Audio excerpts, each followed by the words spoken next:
प्रेम से श्री सद्गुरु महाराज की जय। श्री सद्गुरु महाराज की जय। श्री सद्गुरु महाराज की जय।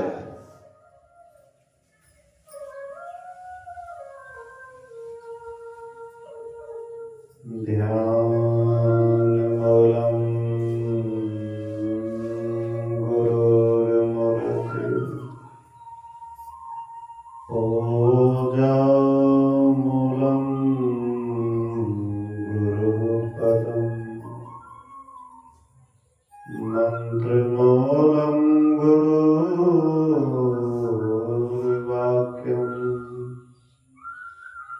मोक्ष मूलम गुरुकृपा। धन्य धन्य सतगुरु सुखद महिमा कहे न जाए।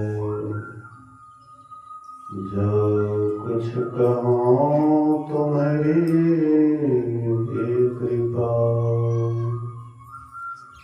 मोते कछु न बसाए। सर्वत्र सर्वदा वर्तमान सद्गुरु महाराज जी के पावन चरणों में कोटि कोटि नमन। उपस्थित गुरुजन, धर्म प्रेमी सत्संगी महानुभाव, माताओं तथा भक्तिमती बहनों, नवाह परायण ध्यान एवं संतुलन सत्संग का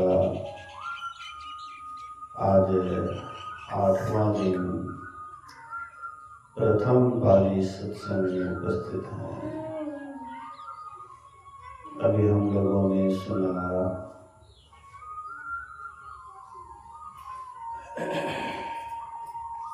कौन उपनिषद के बारे में? जाबाल दर्शनोपनिषद। ज्ञान सोच को छोड़कर जो बाहरी सोच में लगा रहता है वह मूढ़ सोने को छोड़कर मिट्टी का ढेला लेता है। सोना अनमोल है, सब आदमी जानते हैं, और मिट्टी का कोई खास कीमत नहीं है। सोना और मिट्टी रख दे तो आप कौन सी लीजिएगा, कौन सी पकड़िएगा? सोना मिट्टी दो ढेला है, एगो सोना का एगो मिट्टी का, दोनों एक जगह रखा हुआ, किसको पकड़िएगा? सोने को पकड़ता है। कागज के टका छे, एकटा कागज भी छे, 500 राखल छे, एकठना कागज छे, दोनों में से ककरा पकड़ते?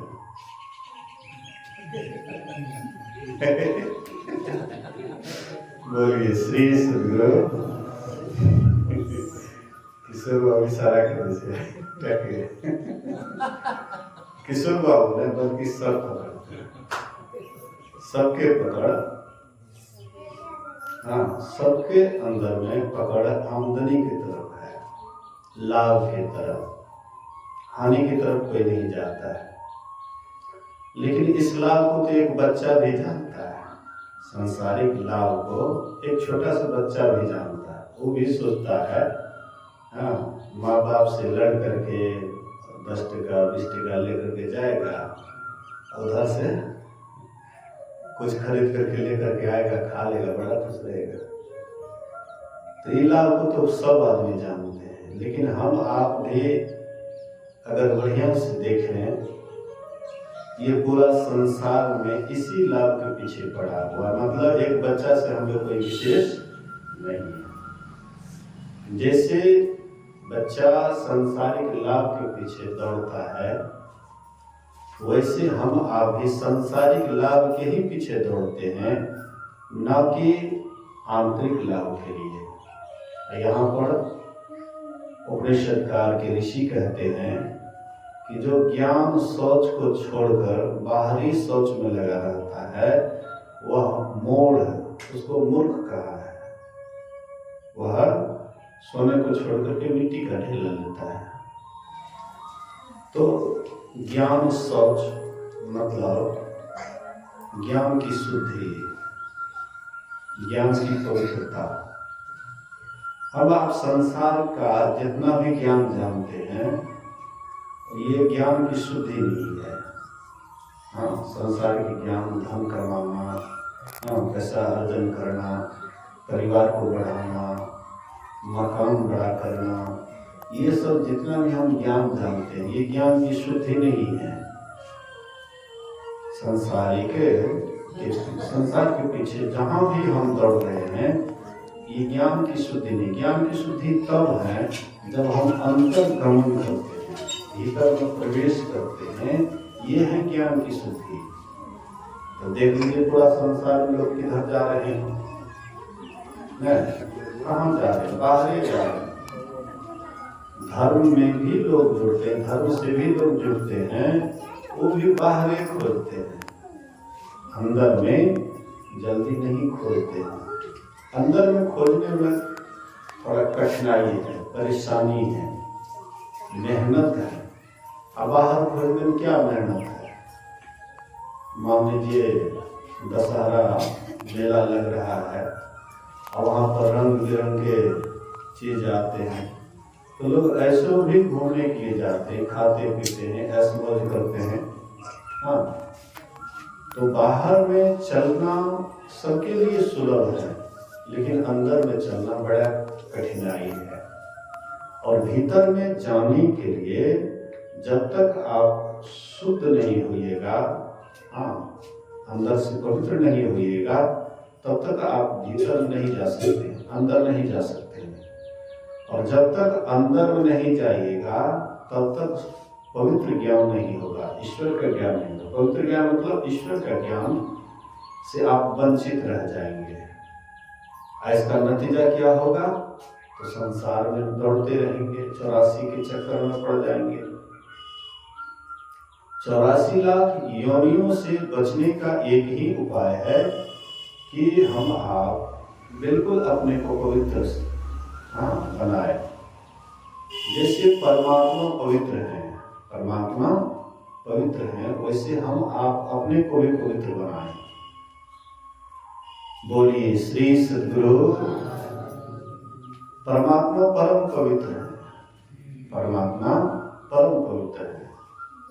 तो हम आप सबसे पहले पवित्रता का शुरुआत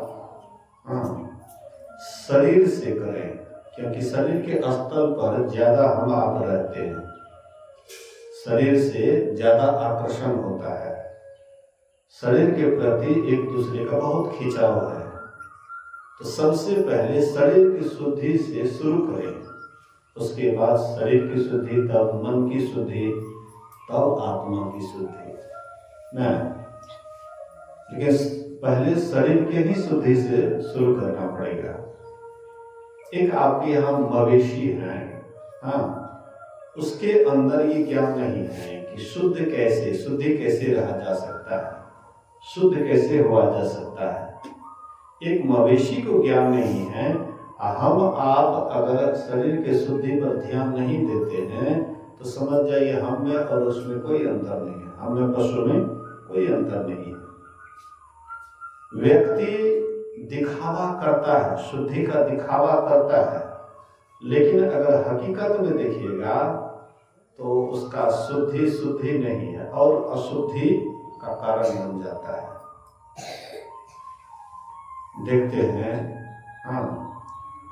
कुछ आदमी शौचालय जाते हैं। अक्सर आजकल लोगों के यहाँ शौचालय है, बहुत कम ही आदमी होंगे जिनके यहाँ शौचालय नहीं होगा। प्रायः सबके यहाँ शौचालय होता है। तो लोग शौचालय में जाते हैं, पानी लेते हैं, पंछुआ लेते हैं, और देखिएगा कि वही हाथ का यूज करता है। जिस हाथ से पंछुआ लिया, शौच साफ किया, फिर उसी हाथ का यूज करते हैं बाल्टी पकड़ने में, गैलन पकड़ने में, या शरीर के कपड़ा को संवारने में यूज करता है। तो समझिए कि उसकी कैसी शुद्धि है। अब वही आदमी जो आता है चापाकल के पास तो बाएं हाथ से चापाकल के डंडा को छू देता है, हाँ, न कुछ रहता है। सबसे पहले शौच जाने से पहले आप शुद्धि के संबंध में सोच कर तब जाइए शौचालय। वहाँ सर्फ साबुन, हाँ, मतलब साफ सफाई के लिए सामान है कि नहीं, ये पहले आप तो उसके बाद ये नहीं मतलब आश्रम में शौचालय में गया तो चले गए और हमने सर्फ है, साबुन है, हाँ, कोई व्यवस्था है, आप आए बगल वाला के लिए आश्रम को भी आप पवित्र कर रहे हैं। ये पवित्र जगह है, बिल्कुल साफ सुथरा जगह है, लेकिन इसको भी आप पवित्र कर रहे हैं। अब बगल वाला नीचे नीचेगा, इसको कर दीजिएगा, उसके बाद आश्रम में घुसिएगा, सबको प्रणाम कीजिएगा, महाराज को प्रणाम कीजिएगा, और आप तो गए दूसरे को भी लेकर ना। इसीलिए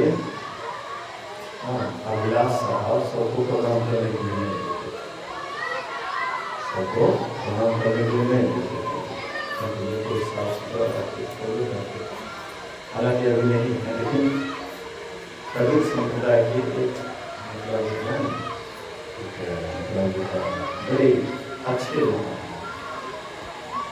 इलाहाबाद के, महर्षि शाही स्वामी जी महाराज से भेंट हुई थी, दोनों में बड़ी घनिष्ठता थी। महर्षि शाही स्वामी महाराज साहब बड़े अच्छे लोग। कहने का आशय मतलब है कि आप कहीं भी जाते हैं, हाँ, शौचालय जाने से पहले शुद्धि के संबंध में सोच लीजिए कि हम जो शौचालय जा रहे हैं शुद्धि के लिए क्या उपाय है। मेरे संबंध में पूछिए,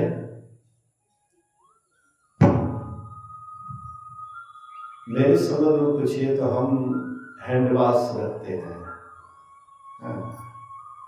हैंड वॉश रखते हैं, और बराबर आश्रम पर भी हैंड वॉश एक डिक्की में भी बोतल में रख लेते हैं, उसके बाद बैग में भी रखते हैं कि क्या पता कभी खाली गाड़ी लेकर के चले गए कहीं पर सत्संग करने के लिए, हाँ, शौचालय लग गया तो कहाँ जाएंगे साबुन खोजने के लिए, कहाँ जाएंगे क्या खोजने के लिए, हाँ, तो अपने पास में व्यवस्था रखते हैं, तुरंत अपना शौचालय गए, तुरंत साफ सुथरा हो गए। मान लीजिए कि आप नहीं रख पाते हैं, लेकिन इतना तो जरूर देखिए कि आप कहीं जा रहे हैं तो वहां पर व्यवस्था है कि नहीं है। सबसे पहले व्यवस्था कर लीजिए शुद्धि के लिए, उसके बाद जाइए शौचालय। बहुत आदमी लघु शंका जाते हैं, लघु शंका जाते हैं तो पानी लेकर के नहीं जाते हैं, सत्संगी भी हैं, कहीं कहीं पर देखता है कि कोई देख रहा है तो तब पानी लेकर के चला जाता है, बोलिए श्री श्री गुरु महाराज। ऐसे भी लोग हैं दिखाने वाले कि कोई देख रहा है, सत्संगी है, लोग क्या कहेंगे, तब पानी लेकर के चला जाता है। और जब अकेला है, कोई नहीं देख रहा है, तो बिना पानियों का चला गया। ये शुद्धि किस काम का? दिखाने वाला शुद्धि किस काम का? मन में आपके अंदर में होना चाहिए कि हमको पवित्र रहना है, साफ सुथरा रहना है। जिनके अंदर मन में यह बात बैठ जाएगा कि हमको बिल्कुल साफ सुथरा रखना है, उसको किसी को देखने दिखाने का उसके मन में रहेगा कि कोई देख रहा है, ऑटोमेटिक उनके अंदर में श्रद्धे न पटेगा, बिना पानी का उसके मन में श्रद्धे न पटेगा। जहां व्यवस्था होगा वहां जाकर के व्यवस्था कर लेंगे, उसके बाद लघु शंका जाएंगे। यह है आपके अंदर इतना भी अगर शुद्धि नहीं है, आप मनुष्य कहलाने योग्य नहीं है, आप मनुष्य के योग्य नहीं हैं। आप कहते हम मनुष्य हैं। बहुत आदमी छिटाकशी करता है, बहुत आदमी छिटाकशी करता है, पानी लेकर के तो मुसलमान जाता है। बहुत आदमी छिटाकशी करते हैं कि पानी लेकर के लघु शंका तो मुसलमान जाता है। लेकिन ये बात हमारी भूल है। मुसलमान जाता है, लेकिन मुसलमान से भी कई गुना हम आप पवित्र महात्मा के कुल के हैं। मुसलमान से भी कई गुना पवित्र महात्मा के कुल के हैं। मैं जो सड़क क्रिया होता है तो याद दिलाते हैं, पंडित जी आप किस गोत्र के हैं? गोत्र में कौन आता है? ऋषि मुनि का नाम में आता है। कोनो भी जाति का क्यों नहीं है भाई, लेकिन गोत्र का याद दिलाता है तो सबसे पहले ऋषि का ही नाम याद आता है। वे ऋषि कैसे थे?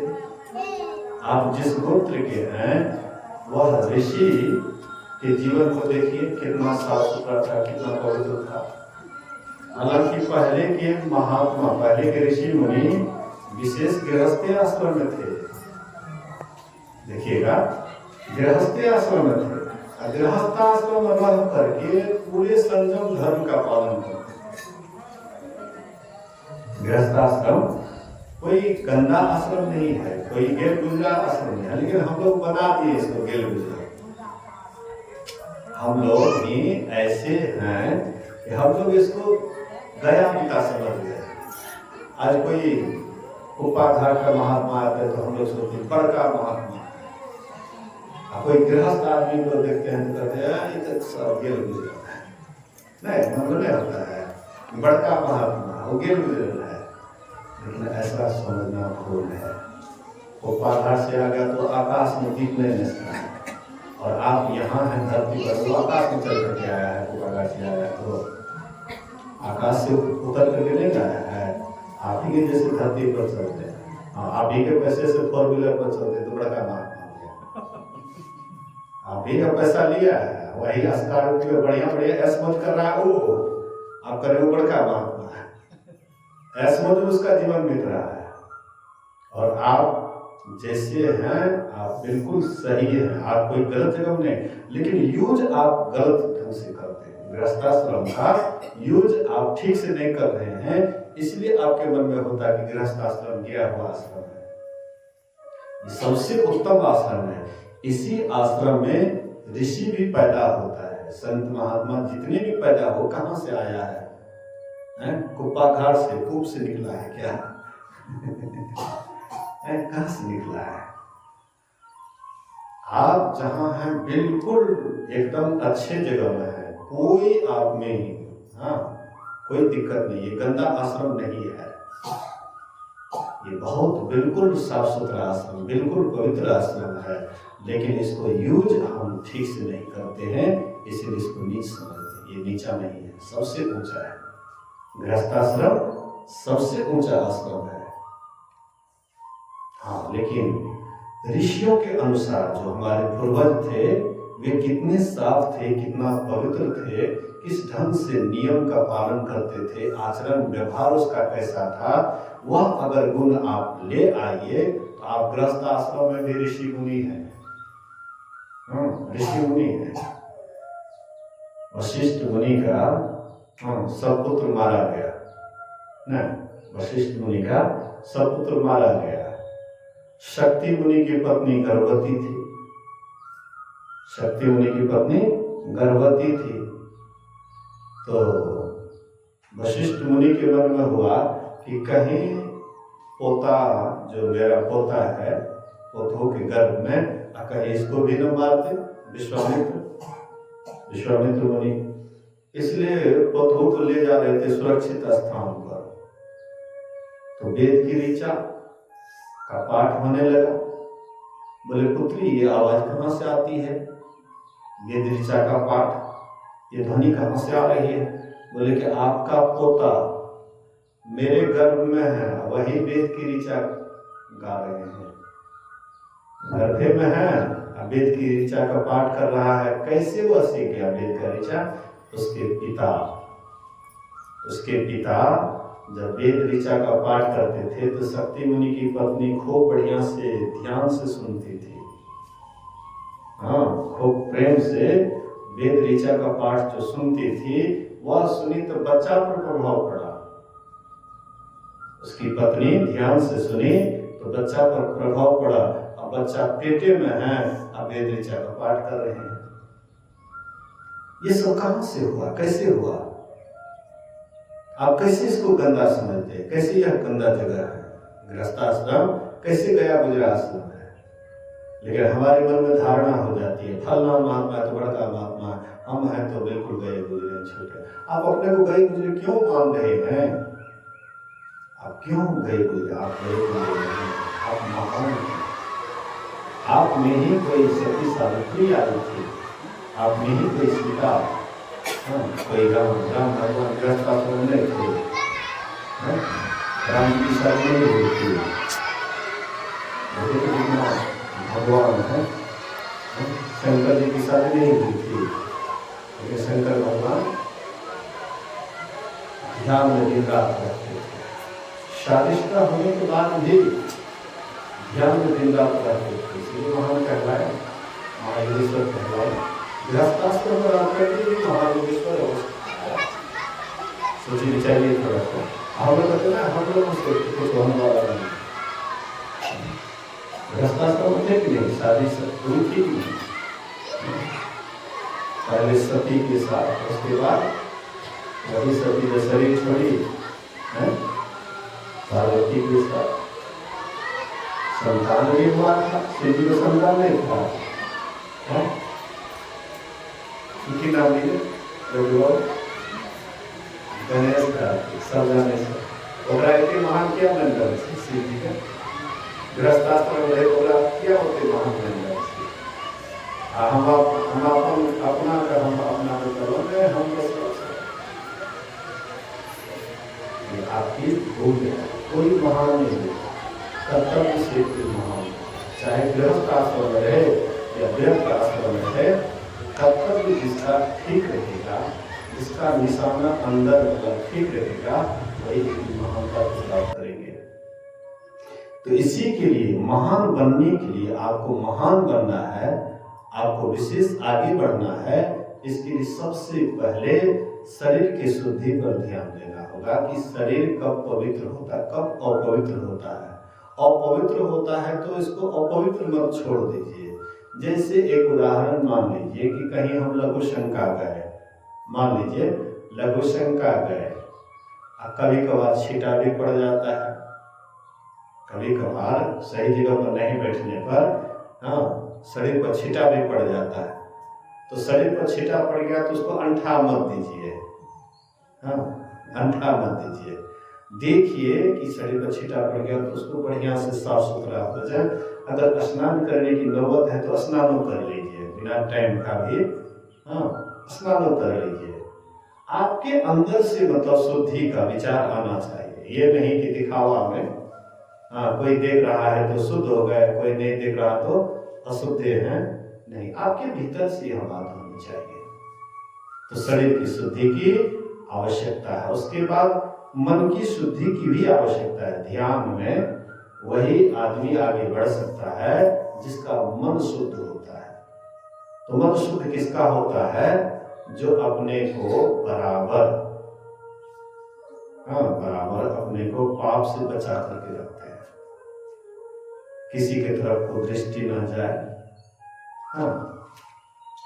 किसी से कोई ऐसा बात न बोले कि आपके मन में वही बात चलता रहे।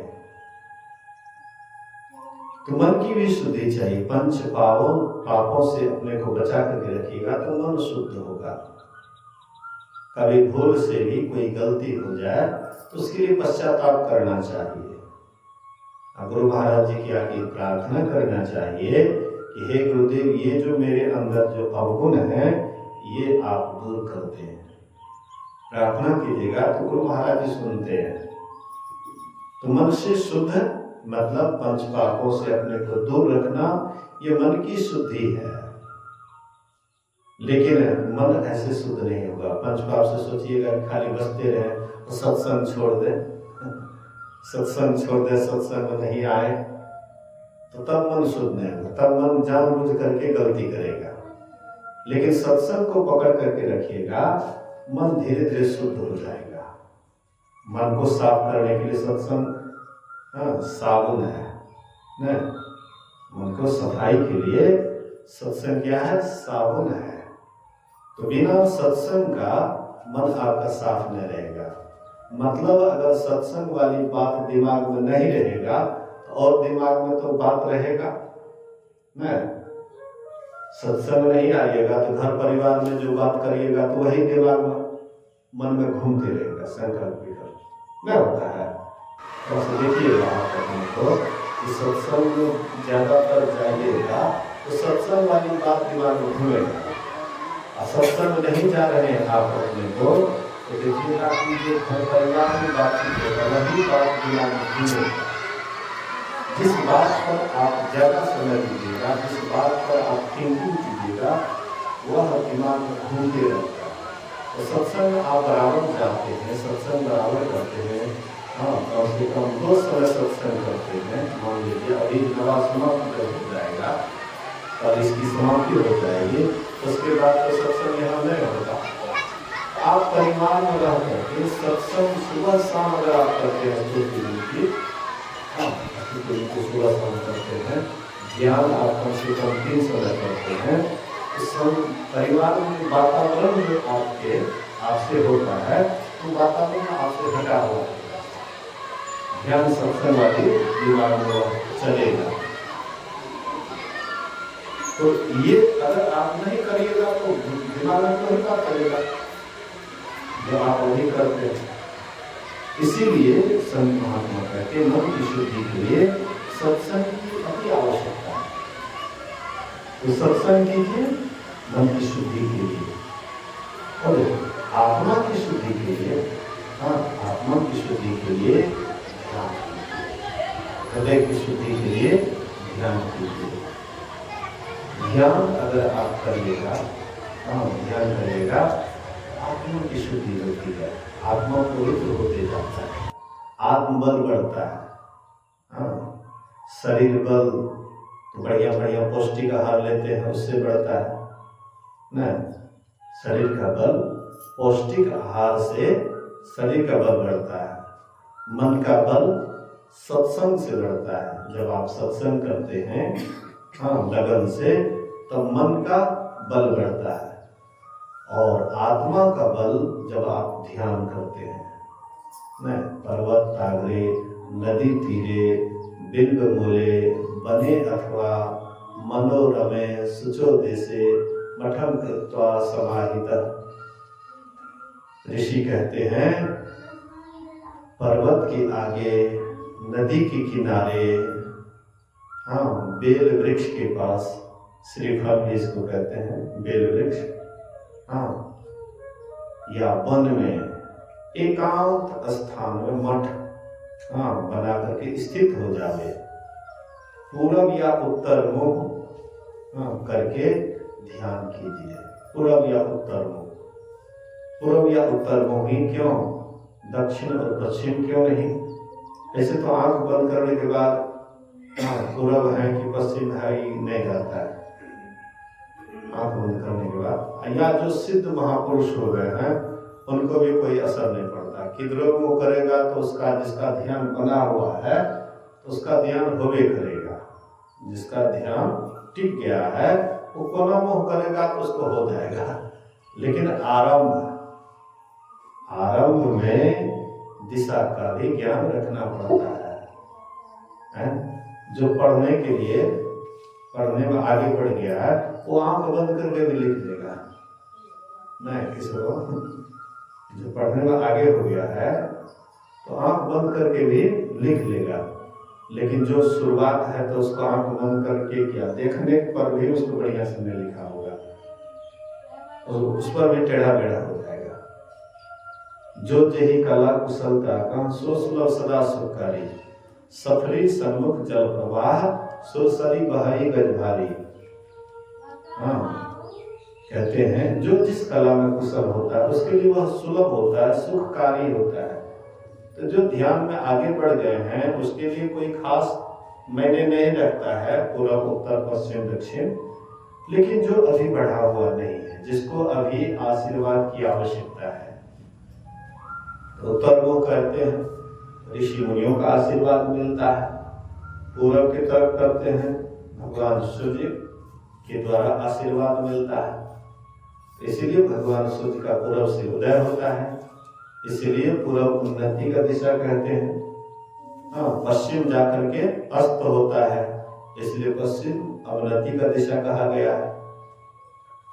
उत्तर की तरफ हिमालय है, ऋषि मुनियों का तप स्थली है, इसलिए उत्तर की तरफ ध्यान करते हैं, ऋषि मुनियों का आशीर्वाद मिलता है। दक्षिण की तरफ हाँ राक्षस प्रवृत्ति के लोग अधिक रहते हैं, इसीलिए दक्षिण की तरफ ध्यान करने से उनका प्रभाव पड़ता है। तो जिधर मुंह करते हैं उसका प्रभाव पड़ता है, जिसका सम्मान करते हैं उसका आशीर्वाद मिलता है ना। बोलिए सही सदगुरु। जिसका सम्मान करते हैं मन मन आशीर्वाद मिलवे करता है, चाहे मुंह से बोले या ना बोले ना। आप किसी को प्रणाम करते हो सकता है उसका ध्यान कहीं और हो, आप उसको प्रणाम करें। कोई साधु महात्मा के पास गए, प्रणाम किए, उसका कहीं ध्यान होगा, आपको शायद आशीर्वाद नहीं दे सके, लेकिन उसके मन में लेकिन जरूर शुभेच्छा आपके प्रति होगी।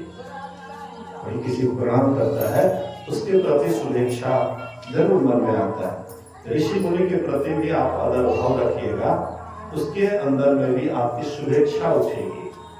हाँ, शुभेच्छा आपके प्रति होगी।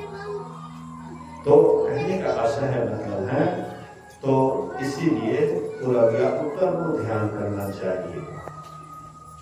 साथ ही साथ ध्यान करते समय में कोई भी बात दिमाग में मत लाइए। जो काम करने के लिए बैठे हैं केवल वही बात में लाइए, दिमाग में लाइए। ध्यान करने से पहले हो सके तो पहले से ही ध्यान का चिंतन कीजिए, मनन कीजिए। आप जब ध्यान को बैठने जा रहे हैं उससे पहले कहीं पर ध्यानाभ्यास का शिविर होता है तो 15-20 मिनट पहले वार्निंग घंटी होती है कि जितना ढंग से शिविर चले से साधक के, वहां पर 15-20 मिनट पहले वार्निंग घंटी लगती है, उसके बाद फाइनल घंटी लगती है। वार्निंग घंटी क्या है? वार्निंग घंटी का मतलब है कि आपका दिमाग इधर से उधर जा रहा है, इधर उधर आप सोच रहे हैं, तो सब बात को गौण कर दीजिए। वार्निंग लग गई है, आप सावधान हो जाइए, मतलब ध्यान के प्रति आपका ख्याल हो। हाँ, ध्यान के प्रति ख्याल हो। एक बात देखिएगा, कहीं कहीं पर अखंड ध्यान होता है, 24 घंटा का, 48 घंटा का।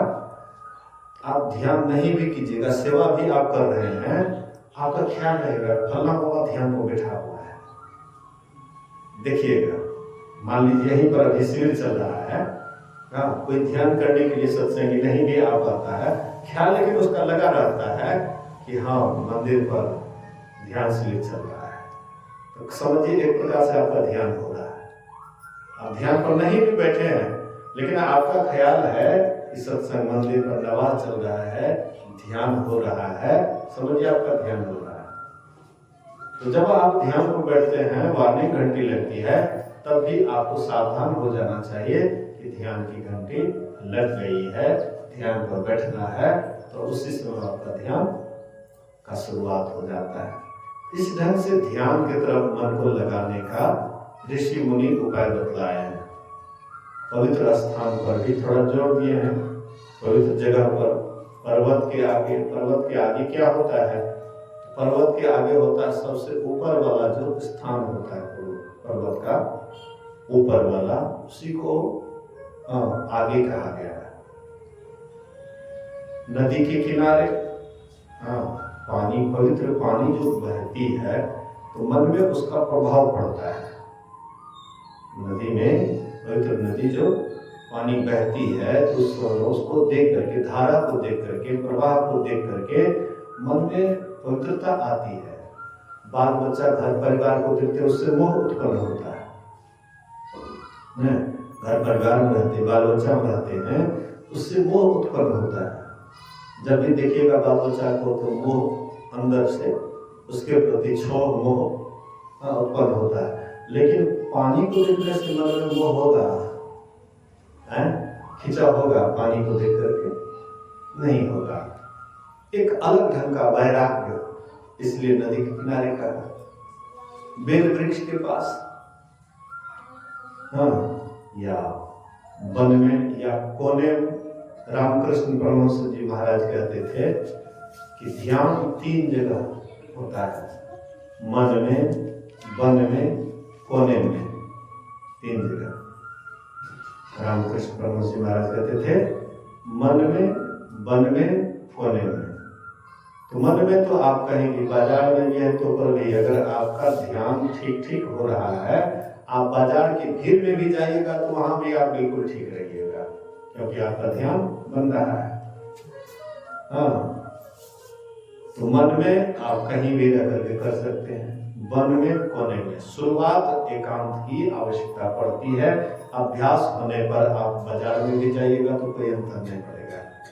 लेकिन शुरुआती तौर पर प्रत्येक बात पर ध्यान देना चाहिए, शुचियाचार पर, शिष्टाचार पर, सदाचार पर, ये सब पर ध्यान देना चाहिए। बाद में आगे बढ़ने के बाद कोई खास अंतर इस सब पर नहीं पड़ेगा। तो आज इस बहुत बातें हैं और आज हमको थोड़ा निकलना भी है, इसीलिए इसी वचन के साथ मैं अपने वचन में विराम देता हूँ। बोलिए श्री सद्गुरु महाराज।